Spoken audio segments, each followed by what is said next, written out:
Well, hello there. A friend of the channel has just told me about another container ship running into a bridge in America. Now, this is the Ravenel Bridge in Charleston. Now, I've been under that bridge a couple of times actually, and I've also been over the bridge. One of the reverends that was running the mission to seafarers in Charleston took me ashore. Well, it took a few of us ashore actually in the minibus, and we went over that bridge. And this is a bridge that this is one of the bridges that was featured in a Die Hard movie. This is the one where Bruce Willis jumps from the bridge, slides down the wire, and lands on the deck of the boat. Yes, and that was a bridge in Charleston, and this guy that was running the Seaman's Mission told me that it'd been used in quite a few movies actually. As you know, all movies tend to shoot where they can shoot and then make it out to be in a particular location. Now, this Die Hard movie, I think, was based in New York, and they pretended that this bridge was a New York bridge, but it was actually down in Charleston. Very nice place. But anyway, what was happening with this container ship was that the throttle stuck full open. That's the story I'm getting. Well, on a ship's engine, it's nothing like you'd see in a car engine or in a small boat engine. What you have on these engines is a governor.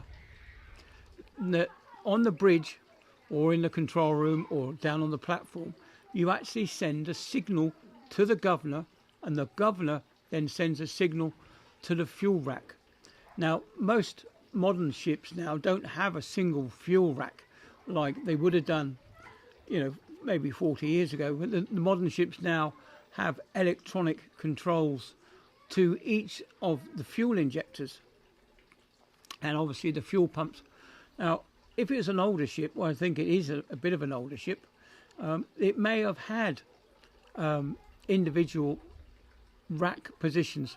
I don't know if you know anything about ships' engines, but the fuel pumps on a ship's engine are very high pressure, and the injectors are also very high pressure, and you have to have a rack and a pinion that changes the quantity of fuel that's injected into the engine.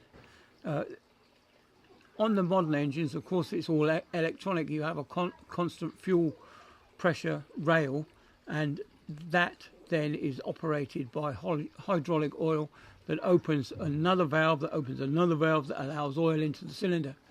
Now, in the bad old days, we used to have oil-cooled pistons.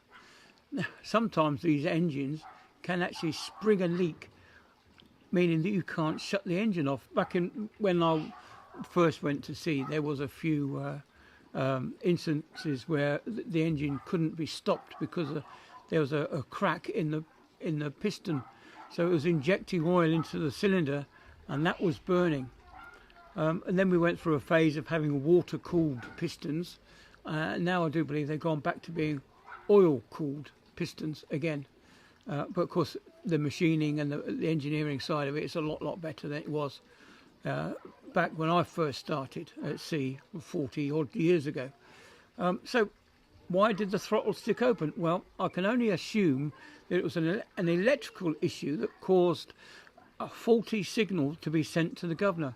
And of course, these engines do have an emergency stop, which will automatically bring this control mechanism to 0 RPM. And of course, they didn't do that. So I'm wondering if they were just blasé and just carried on going until they could fix it, knowing that they were on their way out under the bridge. But looking at the reports, it looks like that the boat had a glancing blow on the land or the ground part of the bridge structure. Of course, it didn't do any damage. They did close the bridge, I do believe, for a couple of hours while they got someone out to have a look. But it was only, I think, this MSC boat just had a glancing blow, and it was back out into the main part of the ocean as it came out under the bridge at Charleston, Ravenel Bridge at Charleston. So yeah, so again, it's because of the Dali, I think, that the world's attention towards shipping, it's turned its eyes on shipping to see what's going on, and everybody's now scrutinising what happens on board ships, whereas before nobody really gave a damn what was happening on board ships. There's I don't know if you've ever heard this phrase, that worst things happen at sea. Well, this is one of the worst things that happen at sea that doesn't normally get reported. Ships do break down. Take the Titanic, for example. That was just an unfortunate accident. They were trying to beat the blue ribbon record, getting across to New York, and they hit an iceberg, unfortunately.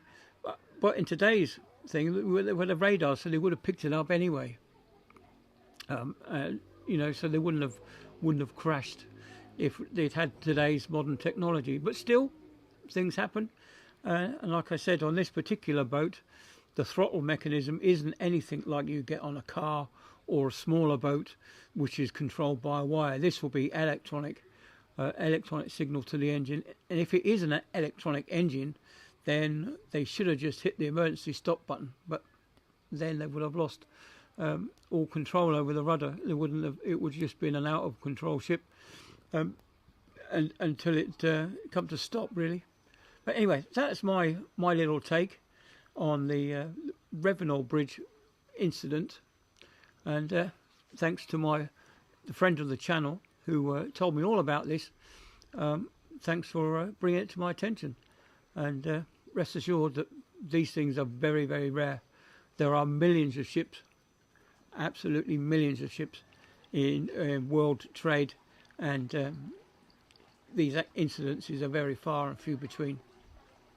Anyway, so that's about it. Wrapped it up. So see you all on the next one. Bye then.